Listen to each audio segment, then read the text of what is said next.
tienen puesto arriba. Vale. ¿Qué hora es?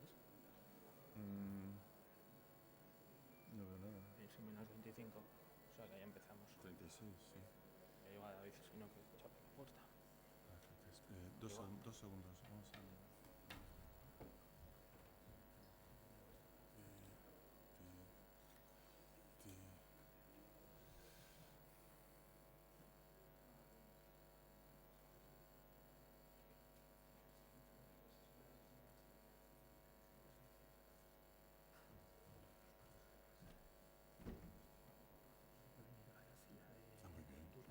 Muy bien, encantado. Sí, ya lo tenía.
Ahí las deposiciones.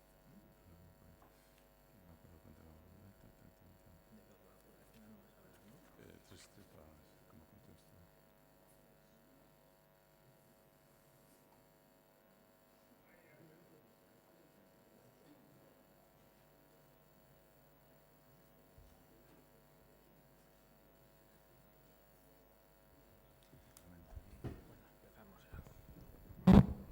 Bueno, arratsalde on guztioi. Bienvenidos a estas jornadas de Ondotik Ondora sobre patrimonio marítimo. En primer lugar, dar las gracias a todos los que habéis venido y, como no, a los organizadores de las charlas que se están llevando a cabo durante este último mes y medio, a la Diputación de Guipúzcoa, por dejarnos también hoy Colo Michelena para que Michael de la charla, al Ayuntamiento de Pasaia, que ha sido uno de los principales también impulsores a la hora de llevar a cabo este programa, y a Ereiten Kulturzerbitzuak, pues por ser la idea o la cabeza pensante de estas jornadas.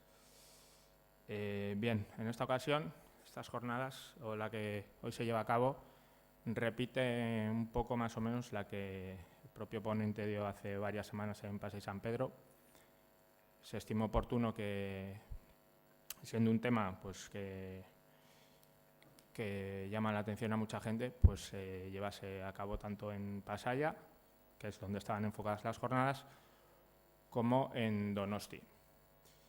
Bien, el tema de intervención de Michael hoy es el de la ruta de Terranova, las pesquerías atlánticas en Canadá, especialmente en la segunda mitad del siglo XVII. Un tema que verdaderamente pues, durante los últimos años ha despertado mucho interés, especialmente a raíz de los descubrimientos que llevó a cabo Selma Huxley a finales de la década de los 70 y luego durante toda una serie de investigaciones en los 80.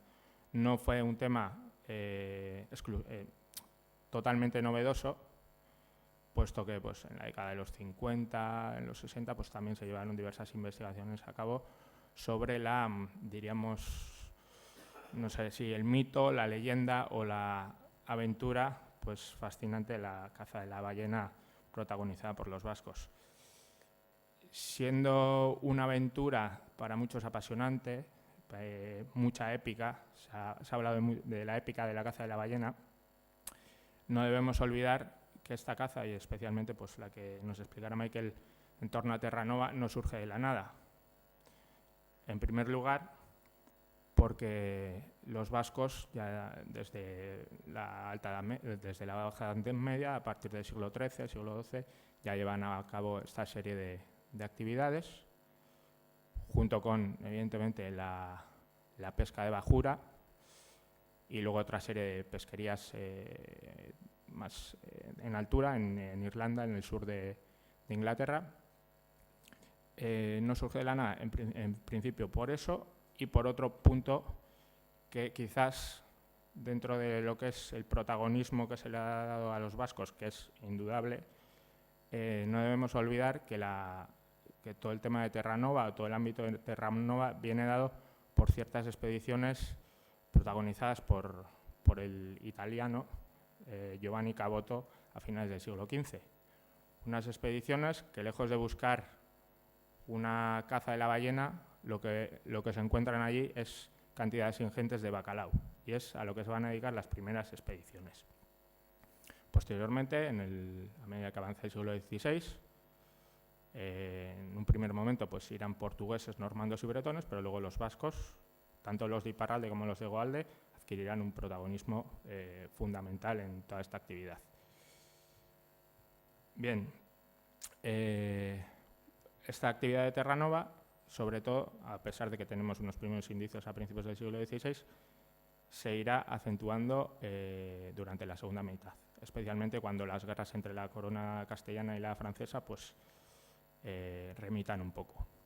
Será entonces cuando llegue lo que podríamos llamar la verdadera ola de Terranova, especialmente a partir de 1550-1560 hasta finales del siglo XVI.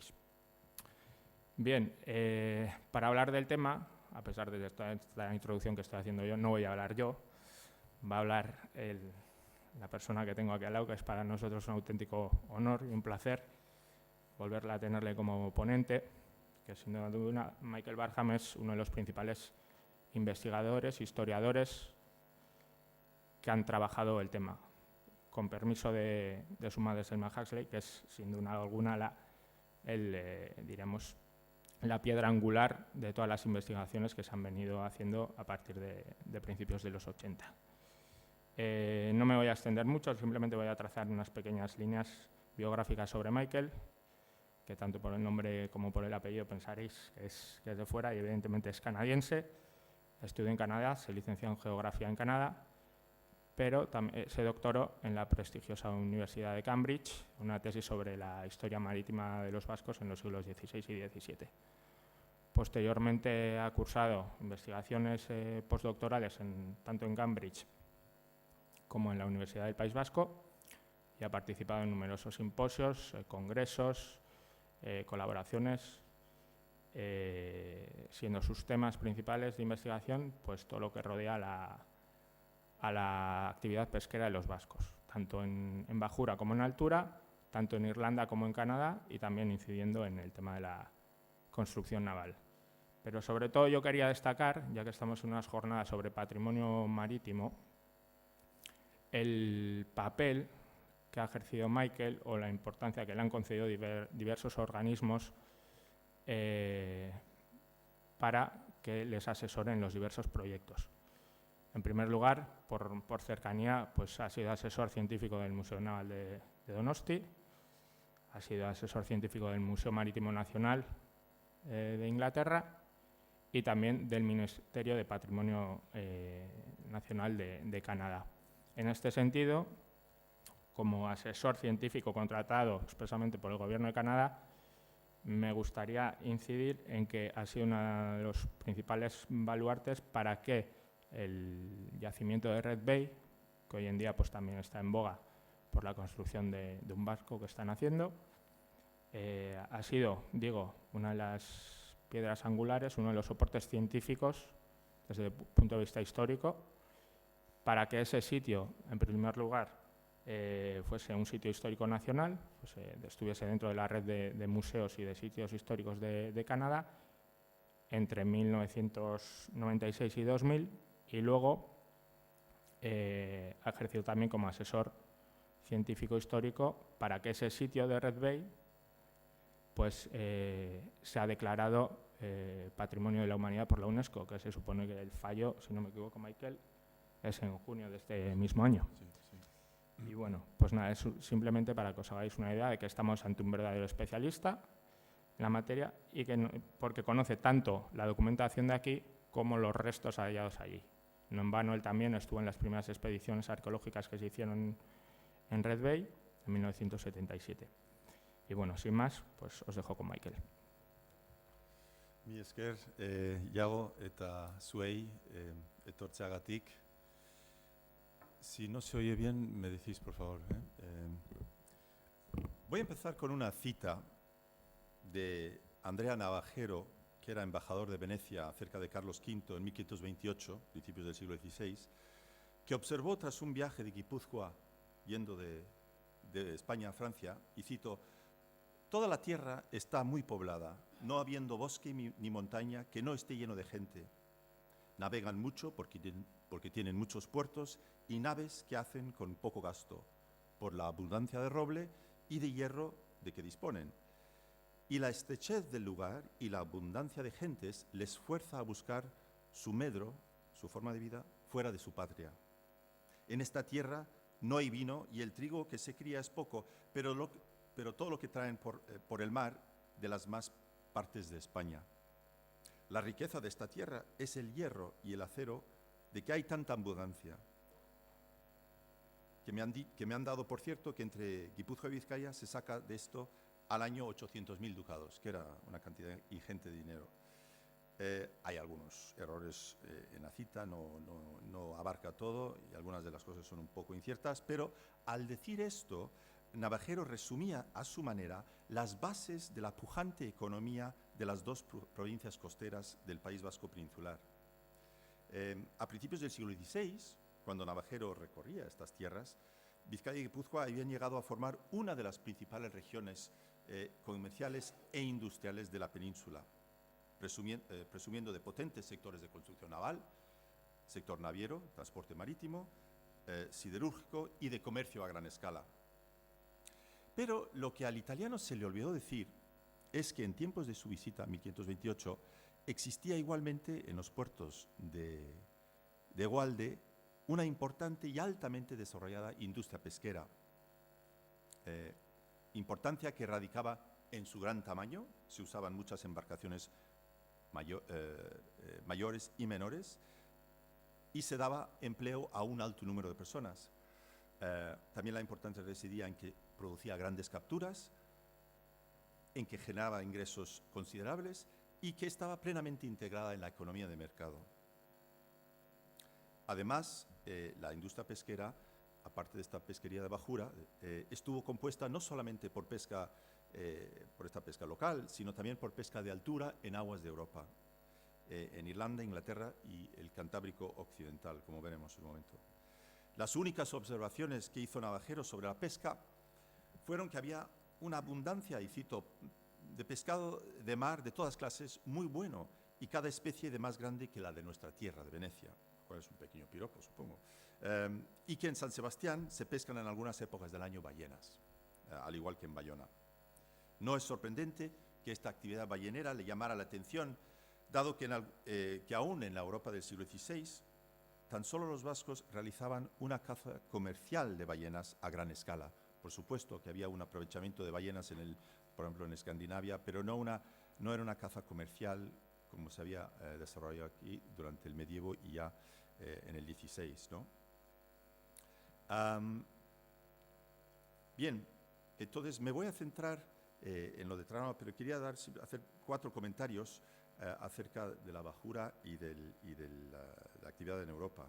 ¿no? Por supuesto, las pesquerías menos desarrolladas eran las de bajura, actividad que se llevaba a cabo en pequeñas embarcaciones, por ejemplo, chalupas y galeones, ¿sí? Porque galeones entonces, a principios del 16, era para pequeñas embarcaciones y no para los galeones de finales del 16, que ya son naos o barcos grandes.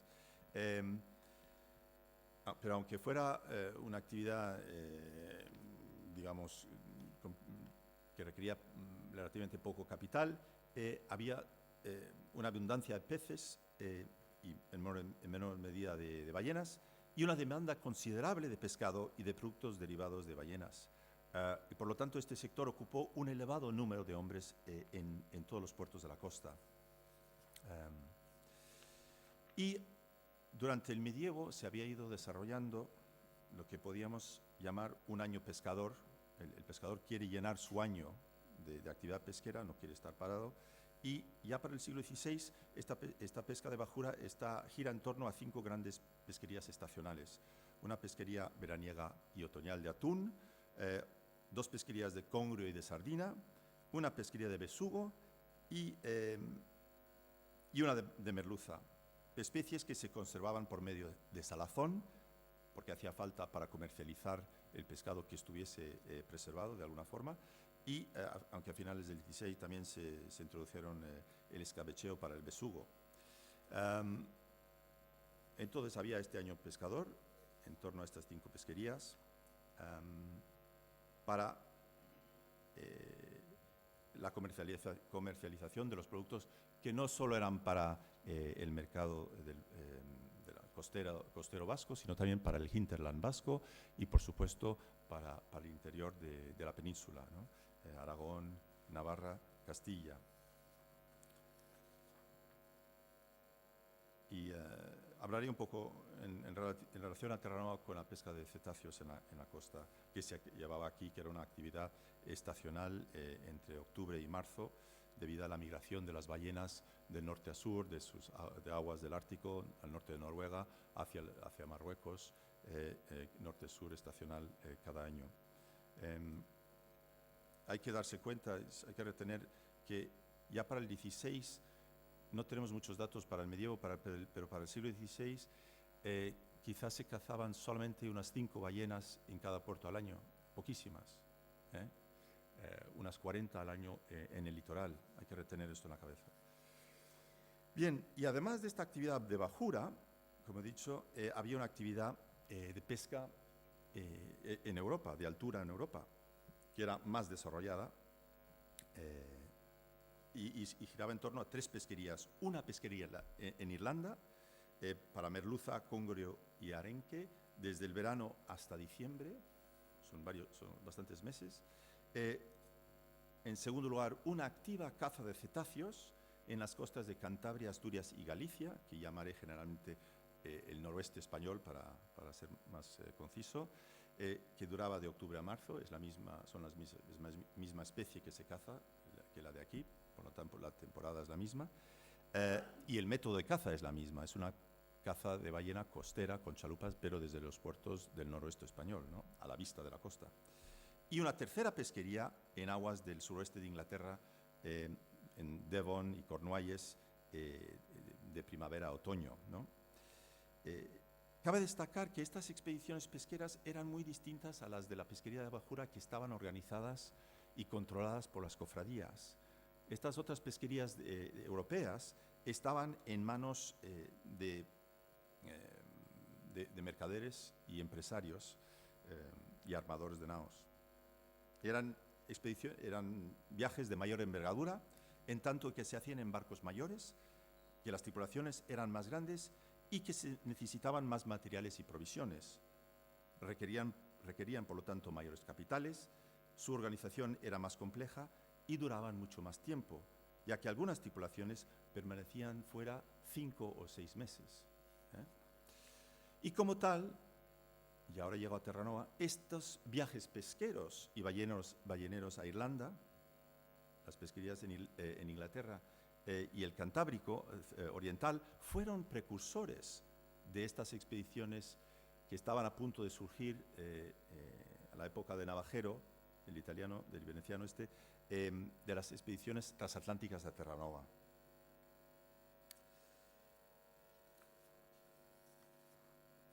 ¿Cómo? Y os voy a dar dos ejemplos que me gustan un poco de estas pesquerías europeas.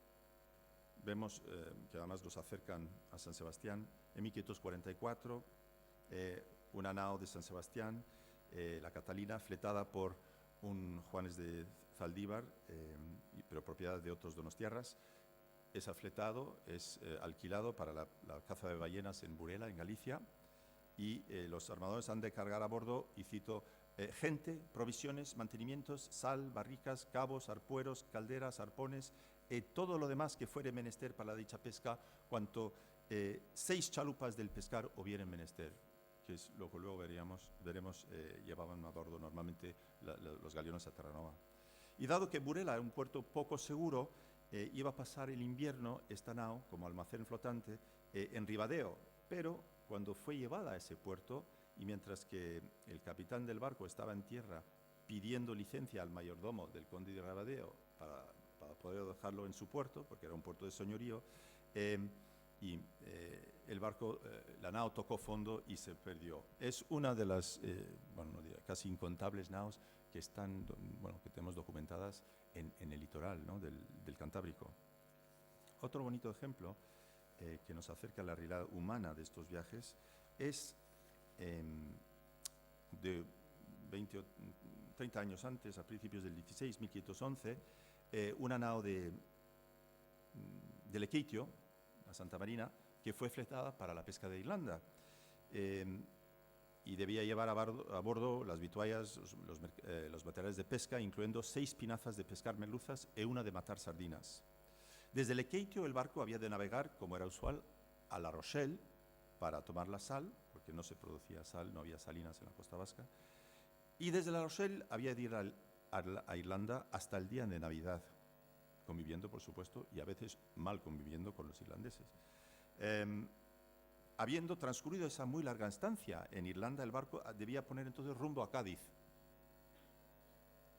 porque buena parte de la pesca de Irlanda se traía al País Vasco para su posterior comercialización, pero de vez en cuando, como veremos por este ejemplo, iban directamente desde sus caladeros de pesca a otros mercados, como en este caso de Cádiz. Sin embargo, la carta de alquiler, la carta de fletamiento del barco especifica además, y cito, «y si allí, en Cádiz, no se pudiere vender el dicho pescado, que en tal caso la nao vaya adelante a cualquier lugar e parte que el dicho capitán quisiere por el Mediterráneo, hasta llegar a Civitavecchia, que es Cabe Roma, y ende hagan su derecha descarga». Esto muestra la dimensión geográfica de la actividad a la que he hecho referencia Iago de los mariantes y de los barcos vascos en el medievo y a principios del siglo XVI, ¿no? La dimensión geográfica y además de la dimensión de su actividad empresarial, ¿no?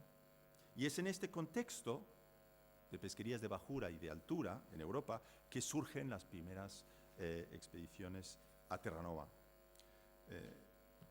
Como ha dicho Iago, en 1497, el veneciano Giovanni Caboto, navegando bajo una bandera inglesa, zarpó de Bristol en busca de Asia, pero como lo había hecho Colón 5 años antes, pero en su lugar descubrió una tierra donde no había más que pinos y bacalao, pero eso sí, tanto bacalao que según él se podía coger hasta con cestas.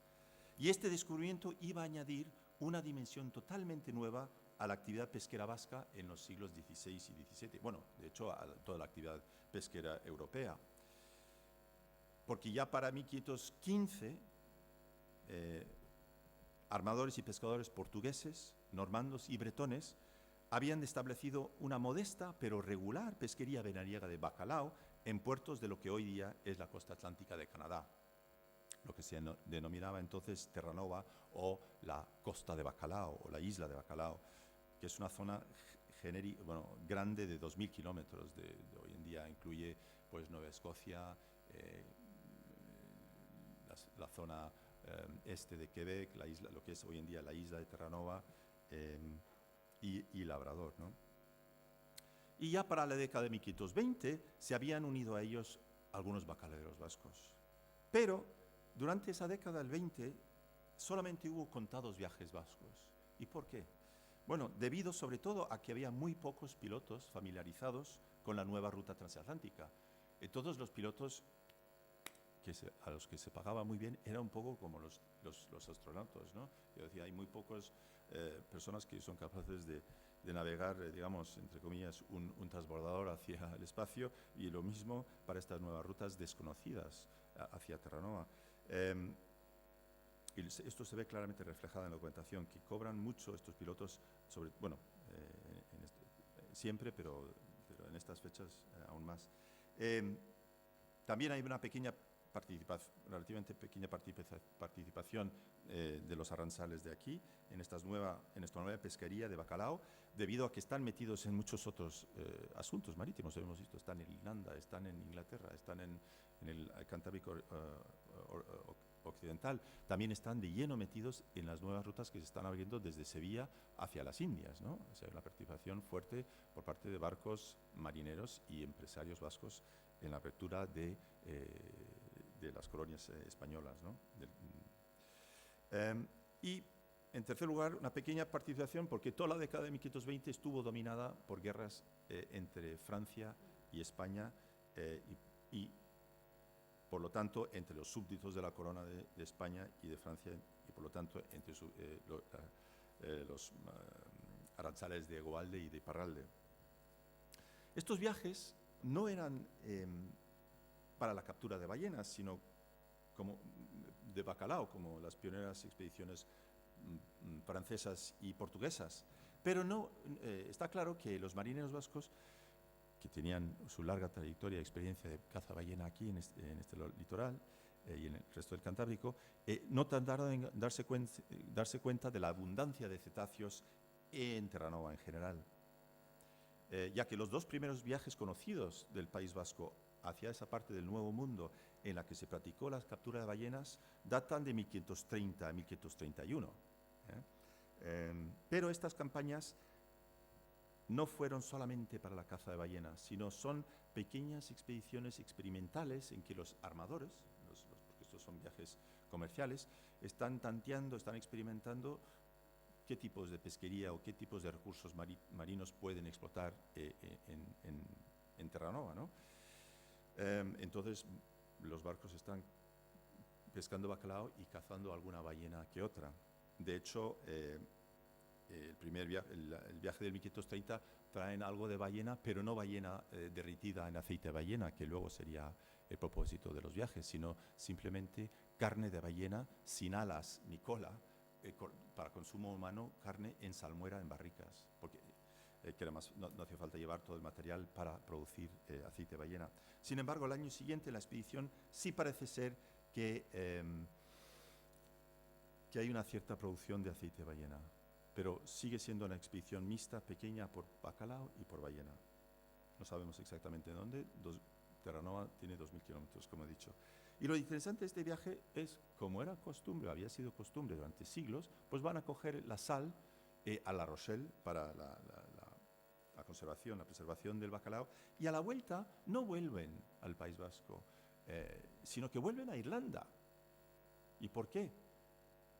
Cito, para saber si hay paz o guerra entre los reyes cristianos, porque toda la primera mitad del siglo XVI estuvo dominada por guerras entre Francia, España e Inglaterra, sobre todo entre Francia y España. Hubo más años de guerra que de paz.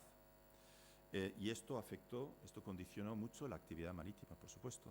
Entonces vuelven ahí y la cita continúa, para en base a ello, el capitán tenía que decir dónde vender la carga, si en Inglaterra, Francia o en España, ¿no? Entonces, esto también nos da una idea de lo bien de lo cómodos se sentían y de por todo el Atlántico del Norte ahora, ¿no? Estos capitanes, estos marineros. Y la década siguiente, 1530, también hay otras dos guerras que retrasaron en alguna medida el desarrollo de esta incipiente actividad en Terranova. Durante esos conflictos, como en las de las décadas anteriores, los corsarios de este litoral, que no eran más que los maestres y marineros que en años de paz tripulaban los barcos mercantes y de pesca, se dedicaron a atacar y capturar barcos enemigos franceses, labortanos, normandos, bretones, entre ellos algunos que volvían de Terranova. Era mucho más fácil armar un barco de corsario y patrullar las costas de Francia y capturar unas presas que ir hasta América, estarse 4 o 5 meses pescando. No, mucho mejor esperar aquí y capturarles a la vuelta. Como veremos en el ejemplo de un buen barco donostiarra, la Santa María en 1537, que fue equipada para, cito, hacer guerra a los dichos franceses por 4 empresarios de Donosti. Y la tripulación capturó por fuerza de armas 3 barcos de Nantes, que venían de Nantes cargados de paños, de lienzos, que trajeron a San Sebastián. Y más tarde, en el mismo año, la Santa María se hizo de nuevo a la mar con por lo menos 100 hombres, que eran muchísimo más de los que hacían falta para un viaje mercante, en compañía de otras 3 naves de San Sebastián, y capturaron un mínimo de 3 presas. Cito, 2 cargadas de bacalao, barcos franceses que volvían de Terranova, y la otra, un armado francés, un barco armado, que vinieron en Irlanda. De nuevo vemos todo ese movimiento por la fachada atlántica europea, ¿no? Después de la firma de otra paz, en 1544, estamos avanzando un poco en el siglo, la presencia vasca y de Egualde, bueno, de los 2 lados de la frontera en realidad, empezó a crecer marcadamente en Terranova, ¿no? Hubo 8 años ahí de paz que permitió la actividad más o menos pacífica de viajes mercantes. Y además había más pilotos que se estaban familiarizando con la ruta transatlántica. En Europa había una fuerte demanda tanto de bacalao como de aceite de ballena, que iba a ser el producto estrella, bueno, el producto de ballena de estrella. Y fue solo en esa década, 1540, habiendo empezado los primeros viajes hacia 1520, o sea, 20 años antes, pero solo en la década de 1540, al confirmar los armadores vascos la viabilidad y la alta rentabilidad de la caza de ballenas en América del Norte, que las expediciones mixtas vascas se fueron transformando, dando lugar a 2 tipos de viajes especializados muy distintos. Unos viajes puramente bacaladeros y otros de gran escala ya a por aceite de ballena. Y este proceso marcó el desarrollo de las pesquerías vascas de bacalao y de ballenas separadas en Terranova y el comienzo de lo que sería, en las décadas siguientes, una verdadera industria ballenera en lo que hoy día es Canadá, ¿no? A lo mejor nos sorprende, pero la década siguiente está también dominada por la guerra, toda la década de 1550, y los trastornos afectan de nuevo bueno, el desarrollo positivo del sector de Terranova, ¿no? Uno es la renovada actividad corsaria, hay muchos ejemplos de esto, pero no me voy a meter en ello, y el segundo es la detención y requisición de barcos bacaladeros y balleneros y otros barcos mercantes para armadas reales en esta costa de Egualde, junto con el reclutamiento forzoso de sus tripulaciones. Por ejemplo, en 1557, nada menos que 12 barcos guipuzcoanos que estaban ya equipados para Terranova, con por lo menos 800 hombres y mozos a bordo, son detenidos para una flota, para llevar tropas desde el Cantábrico, el norte de España, hasta Flandes para las guerras en tierra contra Francia. Y esa flota tuvo una serie de desastres en el Canal de la Mancha. Se hundieron varios barcos y a bordo de ello muchos marineros de aquí. Podemos citar ejemplos concretos porque hemos podido reconstruir la biografía de bastantes de estos marinos. Uno de ellos era Martín de Agánduru de Orio, que había sido alcalde de Orio.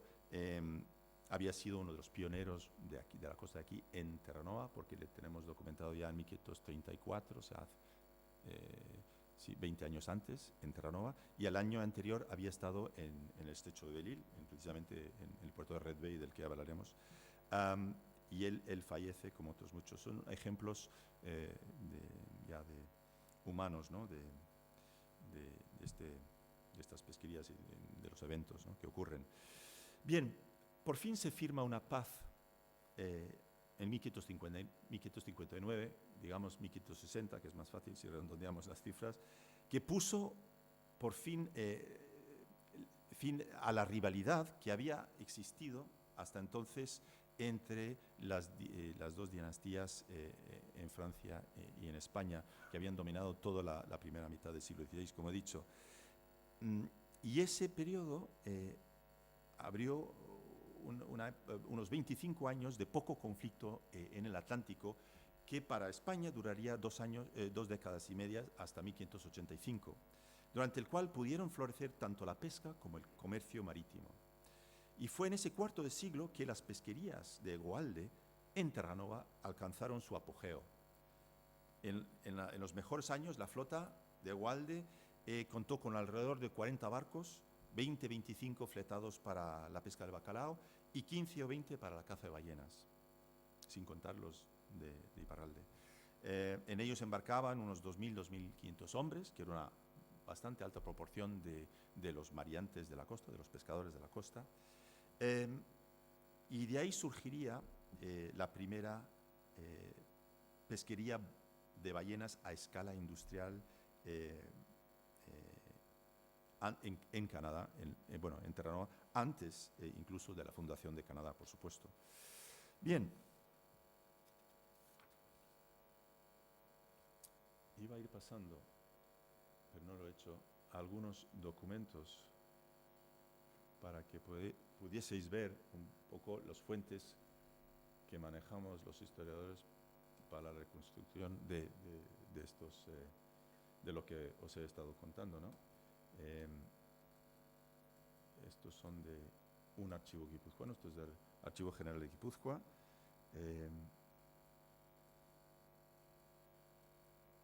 Y para variar, si esto funciona, podemos ir a otro estupendo archivo de Guipúzcoa, que es el archivo de protocolos, que está en Oñate, y vemos otra serie de documentos, ¿no? Sí, no. Bien. Dada su...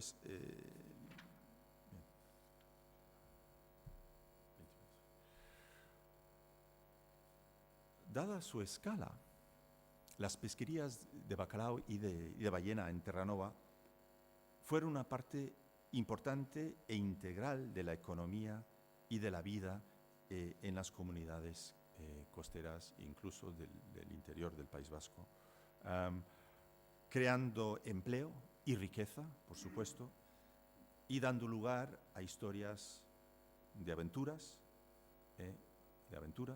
de valentía, pero también de desastre, como veremos. Y antes de hablar del final, un poco de una crisis, del declive de esta actividad ballenera en Terranova hacia finales del siglo XVI en Egualde, voy a hablar un poco de las características de estas expediciones, ¿no? Y para ello quiero hablar un momento de cómo se ha ido reconstruyendo se han ido reconstruyendo estas pesquerías a través de esta documentación de archivo, ¿no?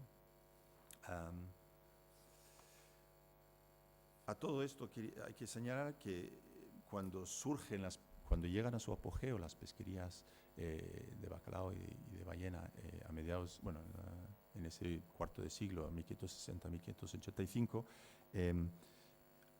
tiene un efecto sobre los otros dos sectores de la industria pesquera, que es la pesca de bajura y la pesca europea. Se acaba básicamente la presencia vasca en Irlanda y en el sureste de Inglaterra. Hay durante ciertos meses menos actividad de bajura, al parecer, porque durante 6 o más meses del año están la mayoría, gran parte de los marineros y pescadores de la costa ausentes en América del Norte, con muchas de las embarcaciones menores, las chalupas y pinazas, ¿no?, de pesca. Sin embargo, las pesquerías de Terranova fueron de tal envergadura que podemos hablar de una verdadera edad de oro en la industria pesquera de Egualde en esa época de la temprana edad moderna, ¿no? Bien, a mediados del siglo XX, 1960,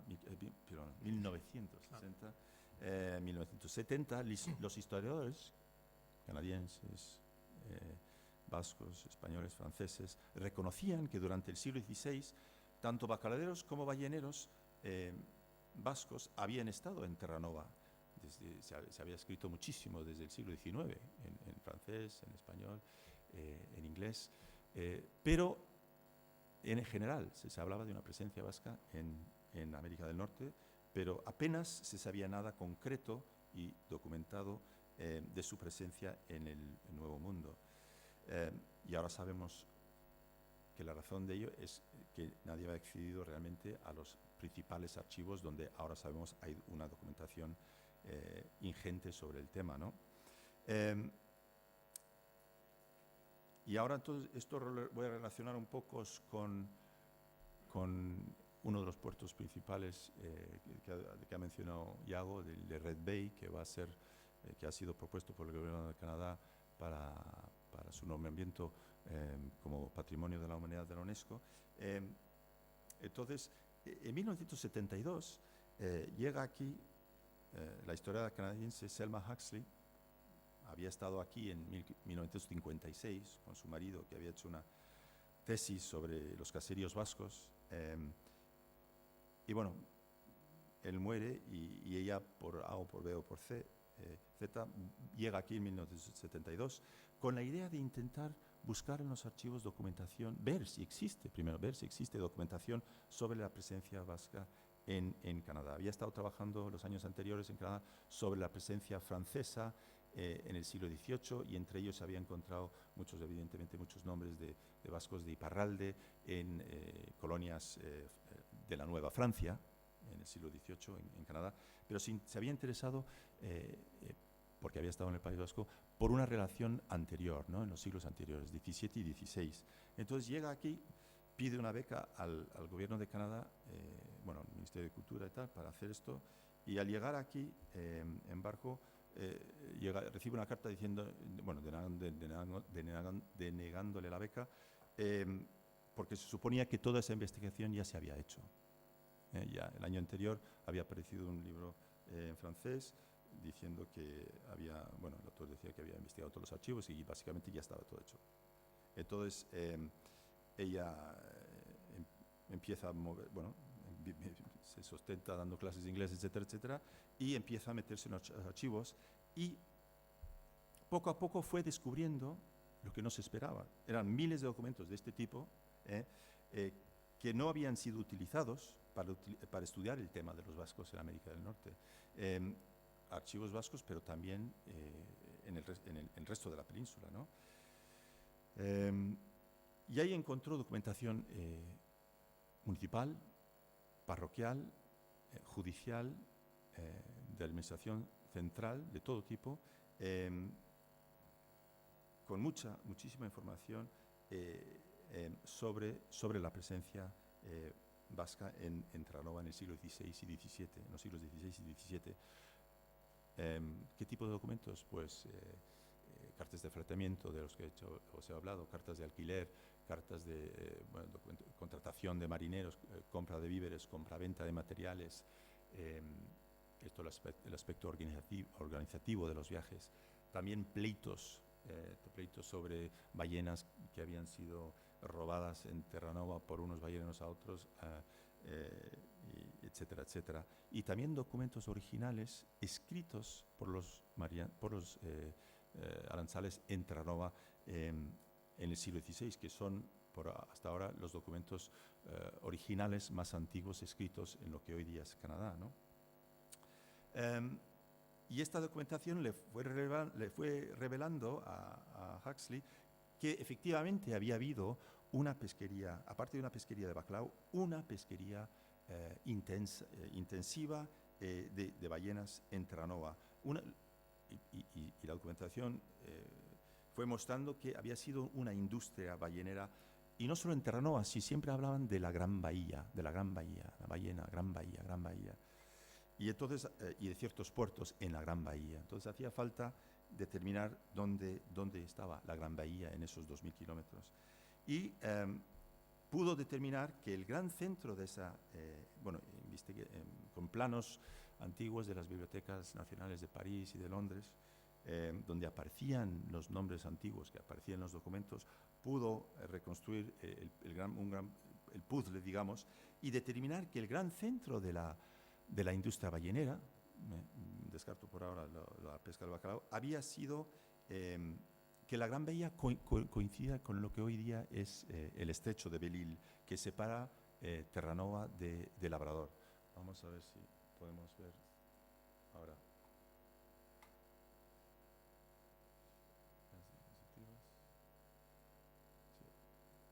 Bien. Atlántico Norte y el estrecho de Belle-Île, que veis, la isla de Terranova es ahí a la derecha, y el estrecho de Belle-Île es el que separa Terranova de Labrador. Un estrecho que ahora pensamos, bueno, era un poco un embudo para las ballenas que migraban de nuevo, como hacían en Europa, norte-sur, también era una migración de ballenas norte-sur, desde el Ártico hacia el Caribe y viceversa, ¿no? Bien, y entonces, de esa manera, los 10 o 12 puertos que aparecían en la documentación, que habían sido los principales puertos balleneros, les pudo poner nombres actuales. Gradun se convirtió en lo que hoy día es Middle Bay, Balea Baya se convirtió en Schooner Cove, Puerto Bretón se convirtió en Carroll Cove, y Butus, que era, según la documentación del siglo XVI, quizás el principal puerto ballenero, se convirtió, según sus investigaciones, en el puerto de Red Bay, que ahora es mundialmente famoso. Bien, y entre los documentos que encontró no solo estaban esos testamentos, los documentos más antiguos de América, bueno, de lo que es Canadá, también, por supuesto, haya documentos que hablan del hundimiento de 5 galeones específicos en puertos específicos de la costa sur de Labrador. Uno de San Sebastián, hundido en Chateau Bay, de otros puertos también, y también uno que se llama el San Juan de Pasaya, que se había hundido, según la documentación, en el puerto de Butus en 1565. Bien, entonces, habiendo hecho esta reconstrucción en papel durante los años 70, en 1977 siente la curiosidad por ir a Terranova, a Labrador, para ver, para intentar encontrar restos arqueológicos de esta presencia vasca, que deberían de estar ahí, puesto que llevaban muchísimo material en los viajes, ¿no? Entonces, con la ayuda de una beca de la Real Sociedad Geográfica del Canadá en 1977, organiza una expedición y donde donde hallamos, yo también fui en esa expedición, hallamos en la costa sur de Labrador estos restos sin ni siquiera hacer excavaciones, sino simplemente donde ocurría la erosión. En el litoral se veían trozos de teja, barros de ballena, restos de hornos que estaban aflorando ahí. Los locales decían, no, esto no es teja, esto es ladrillo inglés del siglo XIX. Claro, nunca habían oído hablar del País Vasco, y claro, estaban tan sorprendidos como estábamos nosotros al encontrar teja de hace 400 años en esa parte del Canadá. Bien, y se unió a nosotros ese verano el historiador, el arqueólogo Jim Tuck, de la Universidad de Terranova, que decidió al año siguiente emprender excavaciones en tierra en ese puerto de Red Bay, de Butus Red Bay, en parte porque, según la documentación, había sido quizás el puerto ballenero más importante, pero también porque hay un pequeño pueblo y había luz y electricidad, que no era lo mismo en otros de los asentamientos. Y al verano siguiente, en 1978, Huxley había pasado la información sobre los pecios hundidos a Parks Canada, que supongo como el Ministerio o parte del Ministerio de Cultura de Canadá, y a su sección de arqueología submarina.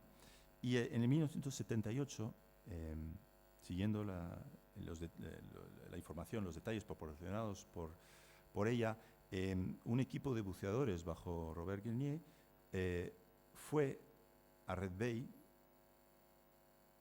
y a Chateau Bay. Fueron a 2 puertos y en ambos puertos encontraron un barco hundido. Basándose en la documentación y las indicaciones de la documentación, porque dando bastantes datos sobre cómo ocurrieron los naufragios, ¿no? Entonces, en Red Bay se encontró el galeón pues, en una de las primeras inmersiones que hicieron, al lado, ahora veremos al lado del... esto es un documento relativo al San Juan, al de San Juan. Bien, y esto es Red Bay, de foto de 1977, antes de cualquier excavación arqueológica. Vista de la bahía de Red Bay. Veis al fondo, a la derecha arriba, hay un barco moderno hundido. Pues el galeón San Juan, bueno, el galeón no son, el primer galeón que encontraron está justo cerca de ahí. La documentación decía que había roto amaras en noviembre, bueno, en otoño del 65, cargado de barricas de grasa, y que había dado un bote en tierra. Entonces había tocado fondo, se había dado contra la tierra.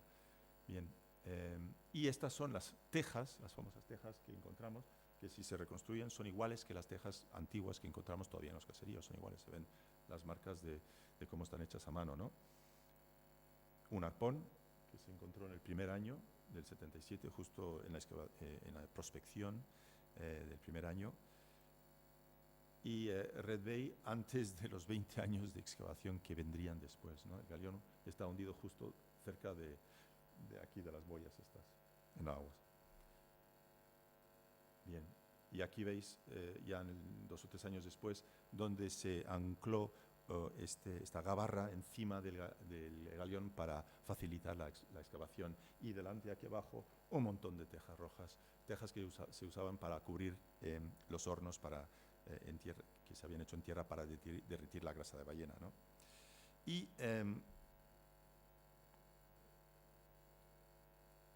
aquí hay unas piezas de ese galeón, como veis, roble dura como si fuera roble cortado ayer, ¿no? En condiciones muy buenas debido a la frialdad del agua, ¿no? Y de que el barco se había sentado en el sedimento de la bahía. Y con ese barco se hundieron varias embarcaciones menores, incluso esta chalupa, que está expuesta ahora en el Museo de Red Bay. Aquí lo veis, ¿la veis? Y algunos de los muchos artefactos arqueológicos que han surgido de las excavaciones de tierra y submarinas, ¿no? Y en 1981, 3 años después 4 años después de la expedición de 1977, el gobierno de Canadá le otorgó a Huxley, por estas investigaciones y descubrimientos, su máximo galardón civil, y el comunicado de prensa recoge, entre otras, por haber destapado un periodo en la historia de Canadá acerca del cual apenas se sabía nada, y en segundo lugar, por haber descubierto la presencia de establecimientos vascos en Labrador, que son estos yacimientos con sus yacimientos en tierra y bajo agua, diciendo que bien, y entonces de ahí en adelante se desarrolló una investigación tripartita. Huxley continuó con sus investigaciones históricas. Jim Tuck hizo 20 años de excavación en tierra, y debemos la ropa, por ejemplo, que tenemos, la única ropa que ha sobrevivido a sus excavaciones en tierra. Los arqueólogos en tierra encontraron, entre otras cosas, 140 esqueletos, algunos de ellos vestidos, y parte de la ropa ha sobrevivido. Y el tercer aspecto de la investigación fue la excavación subacuática financiada por Parks Canada, ¿no? La excavación en tierra fue financiada por la Universidad de Terranova y por la provincia de Terranova y otros organismos. Entonces se abre una investigación tripartita. Y Red Bay por su riqueza arqueológica y, por supuesto, histórica, a través de los documentos que habéis visto, fue declarado un sitio histórico nacional y en 2000 se inauguró este museo único sobre la actividad ballenera vasca en América del Norte.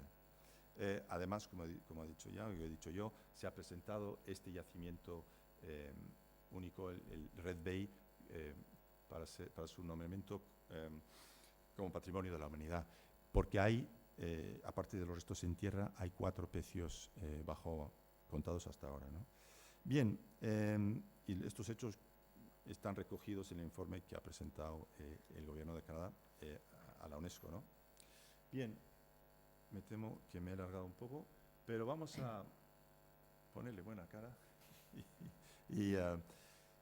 y decir 4 cosas sobre los aspectos organizativos de las expediciones. La organización, bueno, tal como los viajes pesqueros y balleneros de altura en Europa, la organización y financiación de las expediciones balleneras a Terranova estuvo en manos, por supuesto, de armadores que fletaban un barco, reclutaban a tripulación y suministraban lo que ellos llamaban la armazón, que eran las provisiones y el material pesquero o ballenero. Esto es lo mismo para la pesca del bacalao que la caza de ballena. Pero aparentemente, porque llegó a dar más beneficios que la pesca del bacalao, la caza de ballenas llegó a ser dominada en esta época de auge en buena parte por inversores de mediana y gran escala. Y queriendo maximizar las ganancias obtenidas de sus expediciones, estos importantes inversores, que eran tanto de vías costeras como del hinterland vasco, como el traspaís vasco, y que a la vez tenían intereses en otros sectores, como la construcción naval, el comercio del hierro, el comercio a gran escala, estos mercaderes fletaban los barcos más grandes de la costa, mayores que los bacaderos y normalmente entre 200 y 800 toneles, entre ellos algunos de los barcos mercantes más grandes de Europa, ¿no? Para maximizar la carga y, por supuesto, las ganancias que podían obtener de estas expediciones. Barcos, como veis aquí, ¿no? Esto es uno que se estaba... bueno, eso da una impresión de la construcción de un barco. Este es de Murálaga, creo que de Lekeitio, de hace 20 o 30 años. Bien.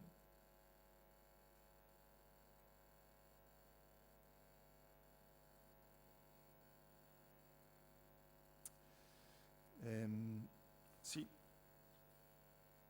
Y en cuanto a los viajes bacaleros, vemos en esta época de auge que son barcos bastante más pequeños, de 50 o 200 toneladas, 50 toneladas, a veces solo con 15 16 hombres a bordo. Y la participación, ahí vemos de pequeños inversores, incluso pequeños maestres o dueños de las chalupas de la pesca costera, que invertían a veces solo un 32avo del coste de la expedición. Pero entonces vemos aquí una diferencia entre las grandes expediciones capitalistas balleneras y estas expediciones balleneras. Y el tamaño de la tripulación generalmente, bueno, dependía evidentemente del tamaño del barco. Y estos tripulantes podemos dividirlos en 3 grupos generales, ¿no? Oficiales, no como el término oficiales como lo entendemos hoy en día, sino oficiales, gente que tenían oficios especiales. Eso es un grupo. Marineros, segundo grupo, y grumetes y pajes que rondaban solo los 12 o 14 años. Los oficiales incluían el capitán, el piloto, el maestre, el artillero, el despensero, el calafate del barco y, en el caso de los viajes bacaladeros, los cortadores y saladores del bacalao, y en el caso de las expediciones balleneras, pues los toneleros, arponeros y cortadores. Eran vitales el piloto era vital, pero también los toneleros y los arponeros, porque sin un buen arponero no cogías ballenas y además, y sin un buen tonelero, pues los toneles perdían el aceite. Y bueno, entonces estos oficiales recibían una prima por encima de su remuneración, que era siempre a partes. No reciben un sueldo, sino cierta porción de la carga. Por lo tanto, era en el interés de todos el hacer el mayor esfuerzo posible para volver con una carga completa, ¿no? Y las provisiones que ponían los armadores tenían poca variedad, en realidad. Galleta, sidra, vino, tocino curado, pescado salado, arveja, habas, mostaza, ajo, sal, aceite de oliva, pero los marineros podían llevar algunas provisiones personales suyas, incluyendo queso, almendras y pasas. Y por supuesto en Labrador, está documentado, además está comprobado por las excavaciones arqueológicas, también se consumía mucha comida fresca local, ¿no? Y en contraste de la comida se llevaba una gran gama de aparejos, sobre todo para la caza de ballenas, para cazar las ballenas, para despedazarlas, para hacer y almacenar el aceite de ballena. Y los tripulantes tenían que poner y aportar su ropa y el calzado apropiados para la lluvia, el viento y el frío que iban a tener que soportar. Las temporadas salían ahora, en abril, ahora mismo, en estas fechas estarían saliendo de la costa, tanto para el bacalao como para la ballena. Los bacalaeros, por supuesto, necesitaban grandes cantidades de sal, y si no lo habían importado aquí, tenían que recurrir a La Rochelle, pero La Rochelle a partir de la década de los 70 se volvió como nido de piratas hugonotes o protestantes, evidentemente enemigos de los católicos. Entonces ese puerto estuvo cerrado a los arranzales de la costa, y se dirigían a otras zonas que eran sobre todo Lisboa y Setúbal, o Sanlúcar, Cádiz y Sevilla, llevando a veces cargamentos del hierro que se producía, de las ingentes cantidades de hierro que se producía aquí y se exportaba hacia puertos sobre todo, y a Sevilla sobre todo, para su reexportación hacia las Indias, tanto las Indias portuguesas como las Indias españolas, ¿no? Y los destinos en Terranova de los bacalaeros eran sobre todo la zona sur, veis la fecha, sobre todo en esta zona sur, Placencia y Esportos, pero también había una cierta presencia en el noreste de Terranova. En el 16, solo a finales del 16 empiezan a meterse en lo que es el Golfo de San Lorenzo, toda esta zona. No había necesidad. Los europeos tenían todo lo que necesitaban en esta costa, la primera costa que encontraban. Bien, y en relativo al destino de los balleneros, como he dicho, la documentación muestra que se centraban en lo que es la Gran Bahía, lo que es el estrecho Belle-Île, y no la costa del norte de Terranova, que es muy mala para la navegación, sino unos 10 o 12 puertos de la costa sur de Labrador, ¿no? Bien.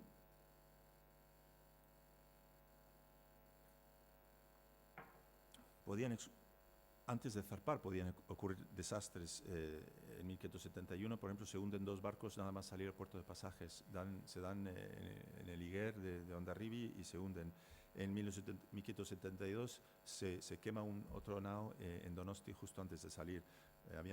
Estaban en tierra la tripulación, despidiéndose, etcétera, habían dejado a 4 a bordo y por un accidente, una imprudencia, se hundió el barco y se quedó ahí.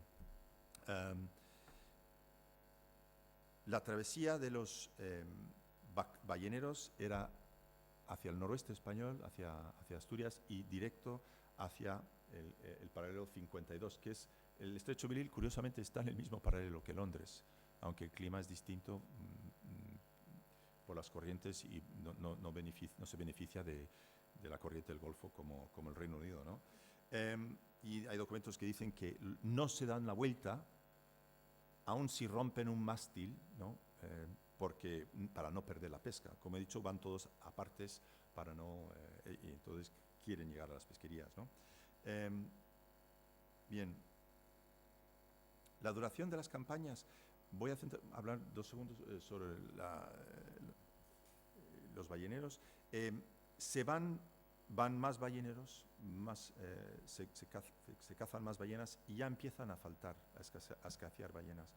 Y entonces los balleneros se tienen que quedar más y más tarde, en el otoño, para llenar los barcos.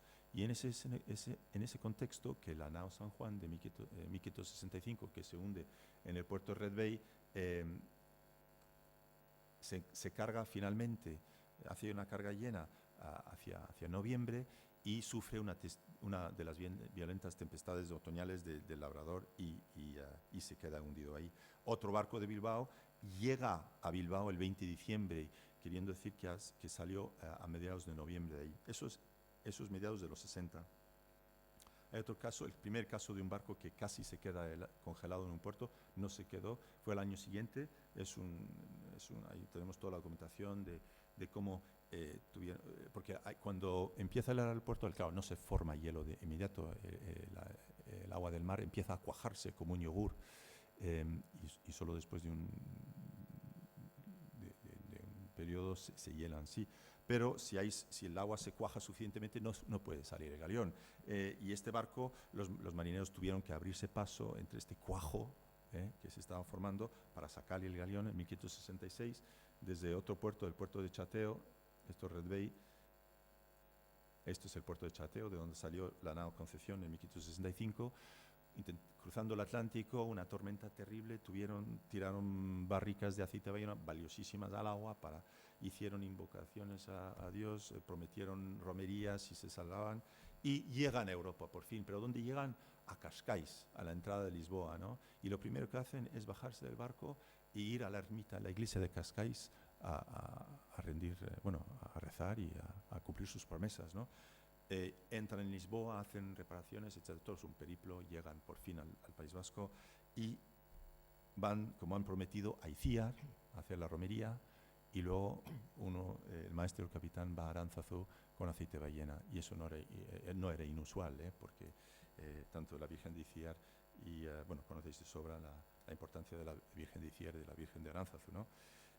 Pero escasean más, van escaseando las ballenas, los barcos se quedan más hasta diciembre, y es en los años 70, y es cuando ocurre la primera invernada que tenemos documentada en 1576-77. Los barcos se quedan atrapados, están intentando hacer sus cargas enteras y se quedan atrapados y mueren. Como decía un cronista de la época, la flor y nata de los balleneros, unos 300 balleneros de la época. Bien,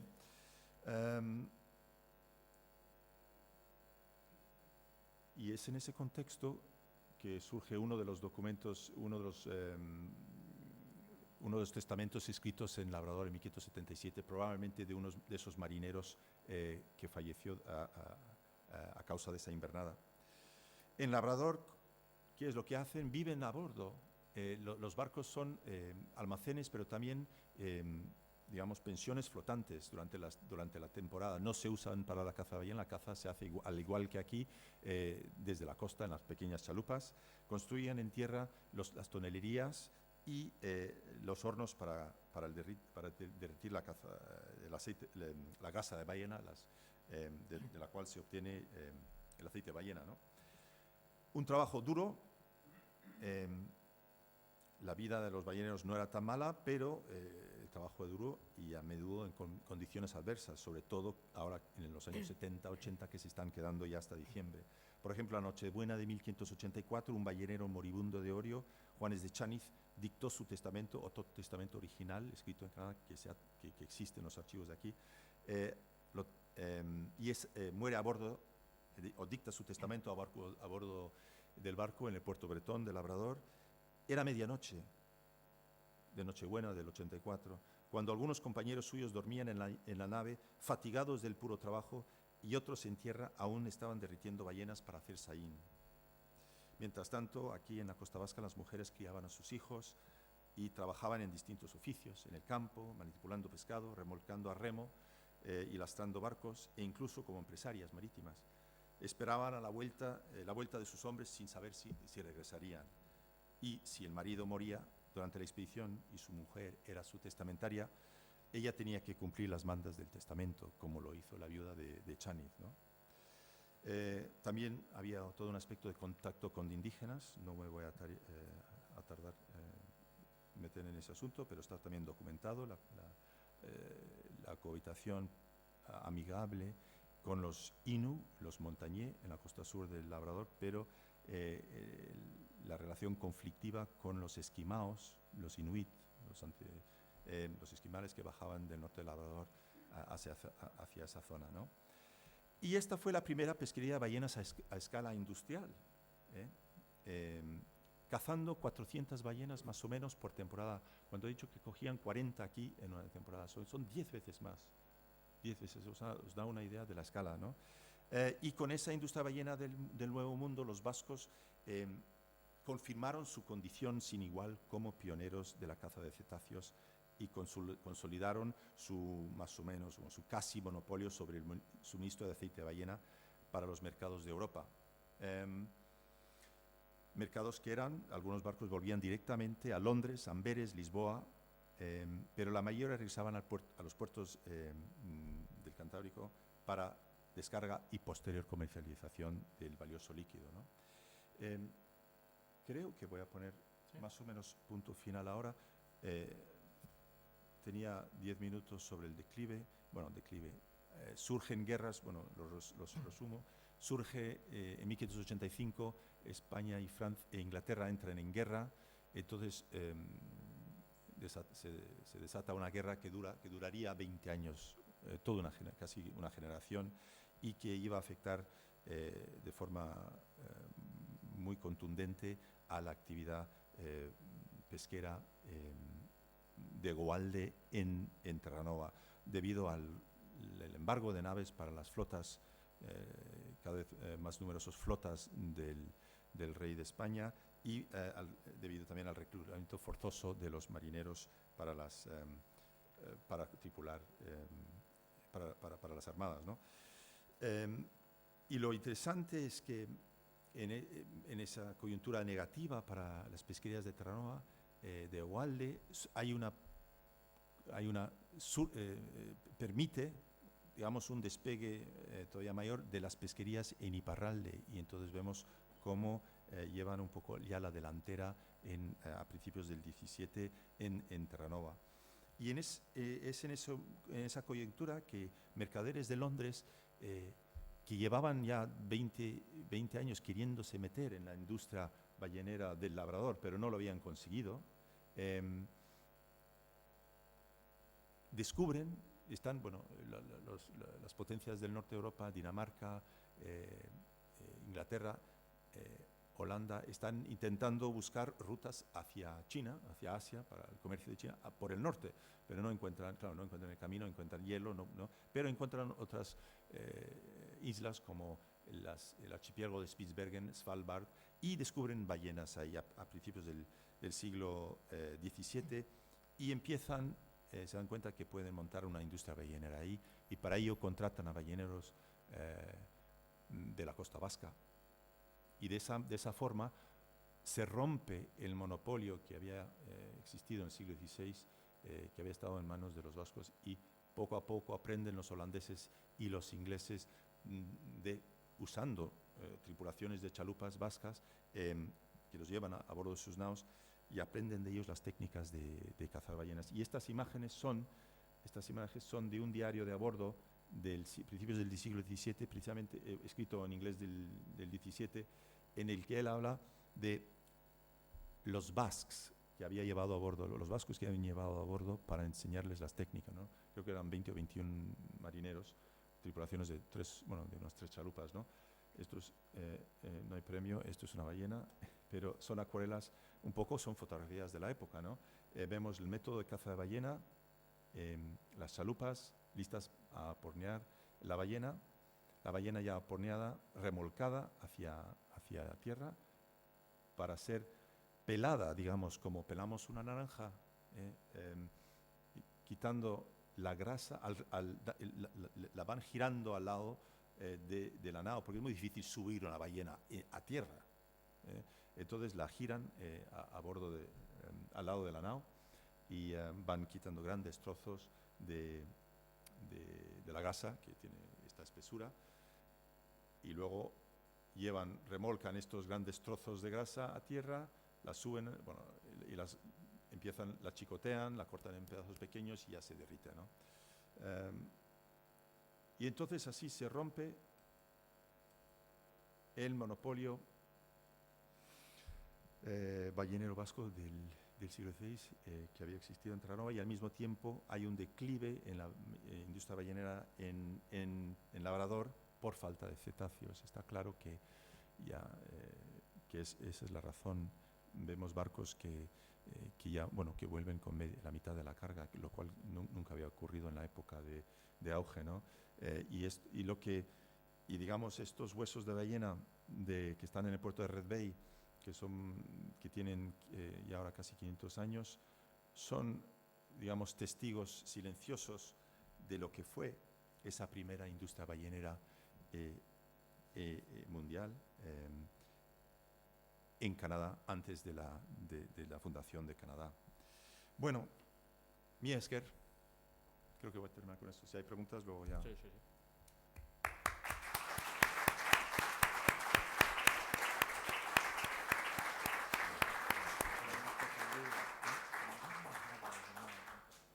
Sí, hay un vídeo de 5 minutos para los que queréis ver en movimiento un poco cómo es en Red Bay. No sé si tenéis 5 minutos. ¿Puede poner el vídeo, por favor? Si no se ha dormido el pobre.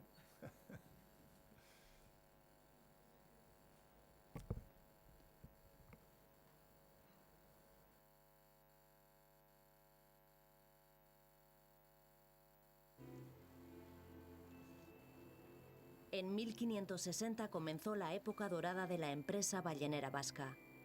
Las pesquerías de Terranova se convirtieron en una parte muy importante de la economía y vida de nuestros puertos. Cada primavera, Pasajes, Donostia, Mutriku o San Juan de Luz veían partir de sus muelles alrededor de 30 galeones balleneros con 2000 hombres y mozos a bordo.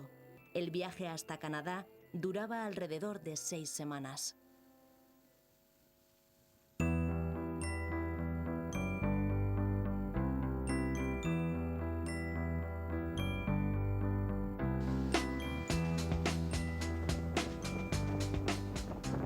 Estamos aquí en Canadá. Paquea Vizcaya ha llegado a un nuevo país después de cruzar en casi 3 días con buenos vientos desde Groenlandia.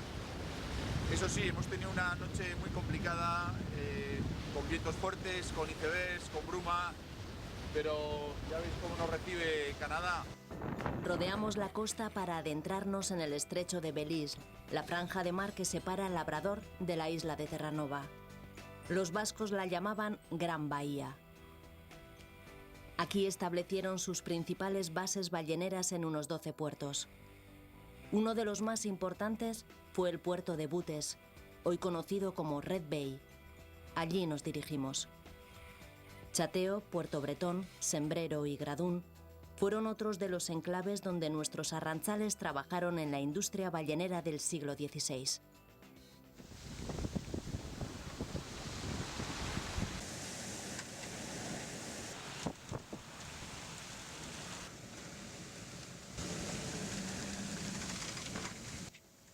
Después de una navegación complicada, divisamos Red Bay.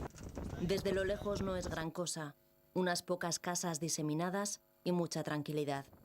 Solo unas 200 personas habitan este pequeño pueblo. Sin embargo, Red Bay es un enclave arqueológico de primer orden. La actividad de los balleneros vascos en este lugar ha dejado multitud de vestigios, tanto en tierra como bajo el agua.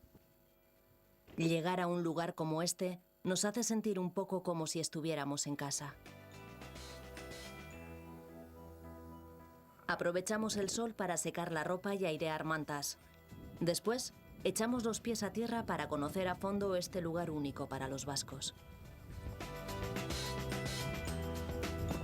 El descubrimiento del yacimiento arqueológico de Red Bay, del cual muchas piezas están en este museo, es el fruto de la investigación de una historiadora, Selma Huxley. Esta mujer de origen inglés y canadiense llegó a Euskal Herria en 1972 y pasó años investigando en archivos vascos y españoles.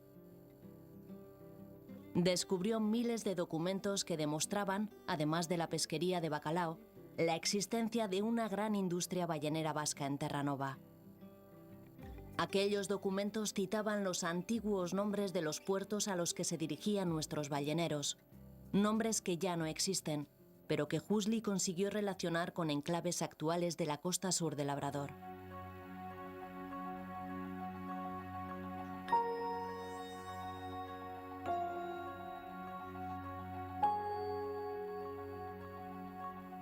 Uno de los hallazgos más emocionantes fue el descubrimiento de una nao ballenera vasca bajo el agua.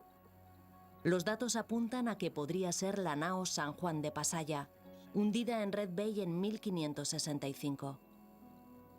Un temporal rompió sus amarras cuando se disponía a regresar a casa con la bodega cargada con 1000 barricas llenas de aceite de ballena. El posible San Juan permanece bajo el agua, pero los arqueólogos extrajeron abundante material que ahora forma parte de la exhibición del museo. Por ejemplo, este trozo de madera donde un marinero dejó grabado el dibujo de un galeón. O los restos de esta chalupa vasca del siglo XVI. Esta misma debió de estar a pocos metros de una ballena, con 6 o 7 hombres a bordo, concentrados en dar caza al cetáceo, pertrechados con arpones y cabos, y tan lejos de casa. Al ver una ballena, los balleneros se acercaban a ella en sus chalupas a remo o a vela e intentaban abordarla. El arponero lanzaba su arpón atada a una larga soga de hasta 200 metros y, sintiéndose herida la ballena, se sumergía hacia el fondo, arrastrando tras ella la chalupa velozmente, a velocidad de caballo, decían, y a veces durante muchos kilómetros. La proa estaba tan hundida cerca del agua que parecía que en cualquier momento iba a sumergirse.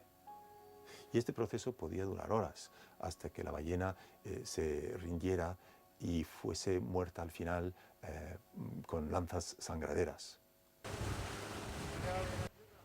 Cruzamos a Saddle Island, importante base ballenera vasca, pero también el lugar donde reposan los restos de muchos de los nuestros. Cuando el mar se helaba, los arrantzales se veían forzados a pasar los meses de invierno sin regresar a casa. La invernada de 1577 fue especialmente trágica.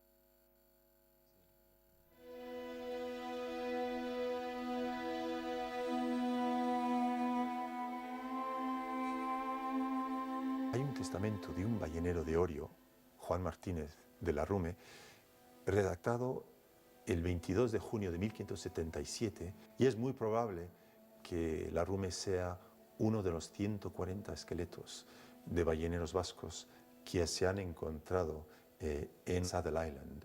Es probable que Juan Martínez fuera uno de los cientos de marineros, de balleneros vascos que murieron a raíz de haberse quedado atrapados en Labrador por el hielo ese invierno y que fallecieron como consecuencia de las condiciones extremas y del gran frío.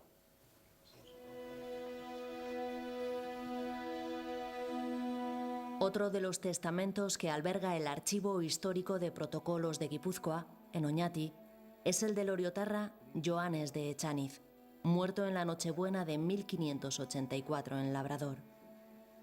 El documento fue redactado por el cirujano barbero del barco, el Matasanos,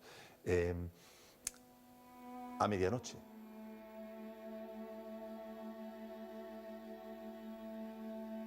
El marinero estaba moribundo, pero vemos en el documento la firma de él, muy mal escrita, pero sin duda, pero pudo firmarlo, ¿no? Y sabemos por la documentación que a esa hora, a medianoche, no hubo más de 3 o 4 testigos al acto porque los demás marineros o estaban durmiendo a bordo de la nao, como decían los documentos, fatigados de puro trabajo, o todavía en tierra a medianoche derritiendo ballena para hacer salir el aceite de ballena, sin duda en condiciones bastante extremas. El calendario corre. Va siendo hora de partir de Red Bay y seguir con la expedición. Pero antes de irnos, sorpresa. Las autoridades del municipio nos han preparado un pequeño homenaje. El hecho de estar fondeados allí en Red Bay, en el mismo lugar que estuvieron nuestros arranchales, pues te hace ver y sentir cómo tenía que ser el duro trabajo de estos pescadores, ¿no?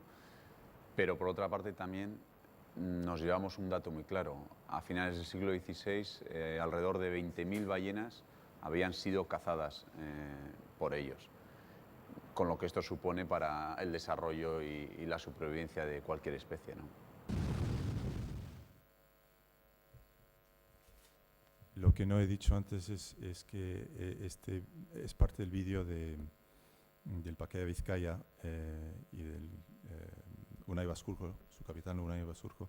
Es un proyecto socioeducativo que patrocinado por la Diputación de Vizcaya y otras entidades, y tiene un proyecto de 4 años.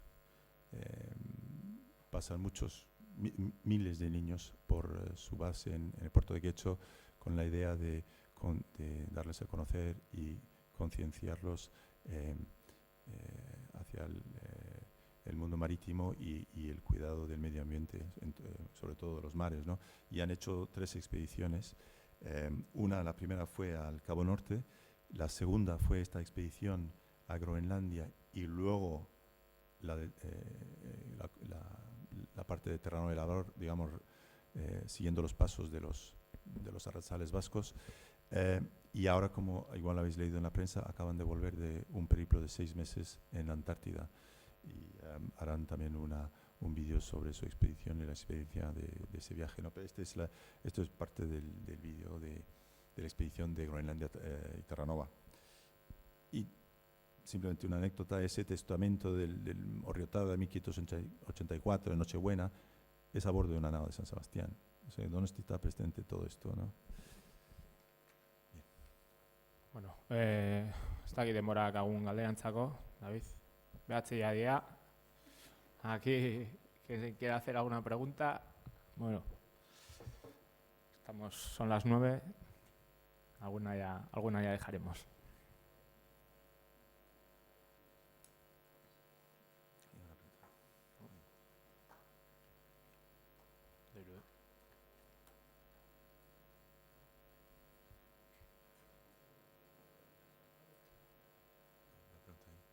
Sí. ¿Perdona? A ver, yo creo que sí, sería fascinante ver un poco, porque las tejerías eran centros, bueno, de producción muy importantes en la época. Creo que alguien ha estudiado un poco el emplazamiento de tejerías en Guipúzcoa. Creo que ha habido un estudio de hace unos años, pero se puede estudiar, por supuesto, la arcilla, hoy en día con la química sería interesante saber, sí, desde luego. Yo siempre lo he pensado.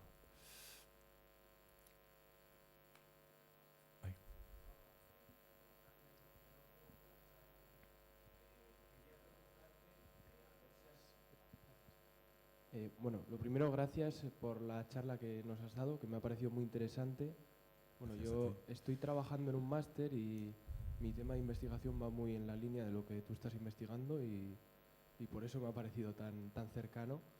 Quería hacerte una pregunta en torno a un hacha que han encontrado ¿en dónde es? En Estados Unidos, me parece. En Toronto, cerca de Toronto, sí. Y a cuenta de cómo podría afectar esto a la cronología inicial de lo que podrían ser las primeras pesquerías de vascos a Terranova. Sí. Bueno, la cronología está datado en torno a 1530. He colaborado con los arqueólogos que lo encontraron, y en un poblado hurón encontraron un hacha, ¿cómo se dice? Un enterramiento, enterrado, ¿no? claro, Sí. gracias, enterrado, y lo han datado hacia 1530. Y sabemos, cuando he hablado de las relaciones positivas con los Inuit Montagnier en el Labrador, que llevaban, hay documentos escritos en Ondarribi que hablan del trueque de los marineros, de los arrantzales, con los Montagnier, hachas y otros utensilios de hierro que no tenían los indígenas en América. Entonces, eso es hacia 1540. Entonces, encaja todo bastante bien, esa datación, ¿no? la propaganda de la película que se hizo sobre el hacha es un poco confusa porque habla de que ha cambiado, ha revolucionado nuestros conocimientos lo sobre... como una perspectiva Sí. de que ponía el inicio Era anterior a de lo sí, que eso es. pero están hablando de la llegada de los europeos a Toronto, que fue a principios del 17. Entonces dice, claro, esto habla de que hay una pieza europea en la zona de Toronto de 1530, pero es sin duda por las redes comerciales de los indígenas, que eran muy desarrolladas. Pero no es la hacha no es precolombina, ni mucho Eso está menos. claro. No, Sí, sí. parece que es el de 1530 y encaja con un poco la cronología que te he descrito, ¿no? Gracias. Kaixo, zorionak hitzaldia gategan. Bi galdera egin nahi ditut, quiero hacer dos preguntas. Primero, a ver si Selma Hasley, tu madre concretamente, si ha recibido un reconocimiento por parte del gobierno vasco por toda la labor que ha realizado. Y luego la siguiente pregunta, ¿cuál es la impresión de la población de Canadá acerca de nuestra incursión en sus tierras y si ellos cómo lo viven? Hoy en día, el pasado, ¿cómo lo viven? Bueno, la primera, bueno, empezaré al revés. Red Bay ha cambiado, claro, totalmente el pueblo mismo de Red Bay, ¿no? Claro, cuando llegamos en el 77, era un pequeño pueblo con 3 iglesias, sin alcohol, había 4 iglesias, 300 personas, pero bueno, es un mundo, era el fin del mundo. La carretera de tierra no llegaba más, de ahí ya ibas al Ártico, que decir, no, era... y ahora ya es un pueblo, pues ya está en el mapa internacional, ¿no? Como destino turístico arqueológico y bueno, recibe el museo, que es muy complicado llegar ahí, incluso hoy en día, y recibe 10 o 15.000 visitantes al año en ese museo y personas interesadas, ¿no? Entonces el pueblo de Red Bay ha cambiado y es, bueno, entonces ellos tienen su historia de esta invasión, ¿no? Por los arqueólogos, historiadores, etc. Hombre, esta página vasca de Canadá, pues sí, es realmente, en realidad es reciente, el cambio es reciente, desde los años 70, ¿no? Y ya Selma recibió un par de doctorados de honoris causa en Canadá de distintas universidades y una de ellas, dice en el comunicado, fue por haber dado el chispazo a una reevaluación de la historia canadiense del siglo XVI, porque esto ha llevado a ello, ¿no? Un poco todo, con las excavaciones también han tenido que repensar un poco todo ese aspecto del XVI canadiense, ¿no? Antes de la fundación de Quebec en 1608. Yo creo que, bueno, Canadá, los canadienses ahora ya saben lo qué son los vascos, dónde está el País Vasco, etcétera, etcétera, cosa que yo creo que hace 40 años, bueno, algunos lo sabían, pero sí. Y sí, Selma, bueno, recibió el premio Sabino Arana de Cultura de la Fundación Sabino Arana en el 98 y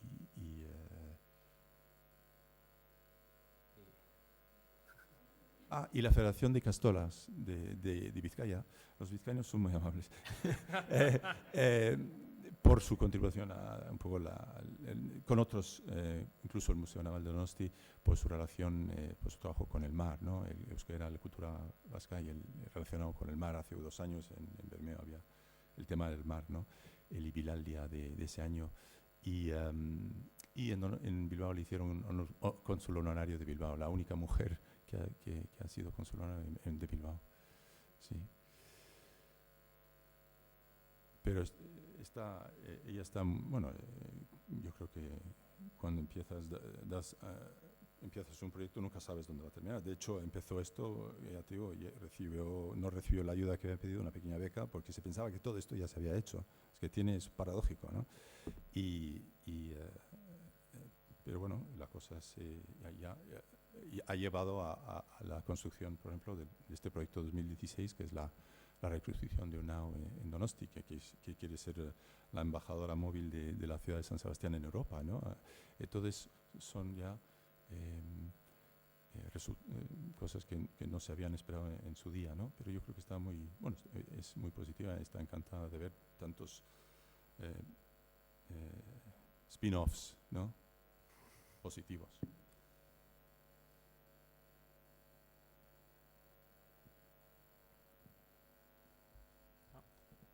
Bueno, espaldin badago galdera gehiagorik, mi esker etortzeagatik. Dar las gracias también como he repetido al inicio, a la Diputación de Guipúzcoa, al Ayuntamiento de Pasaia y Areiten por organizar estas jornadas, y recordar que esta misma semana, el día 18, Koldo Izaguirre presenta un libro sobre Luzuriaga a las 7:30 de la tarde en la Kulturetxe de Antxo, y la próxima semana, el miércoles, hay una charla sobre las relaciones de Bristol y Pasaia a fines de la Edad Media en el Ayuntamiento de Pasaia, y el jueves día 25 se presenta el nuevo libro de la colección Sorgiñarri. Eskerrik asko. Eskerrik asko. Gabon.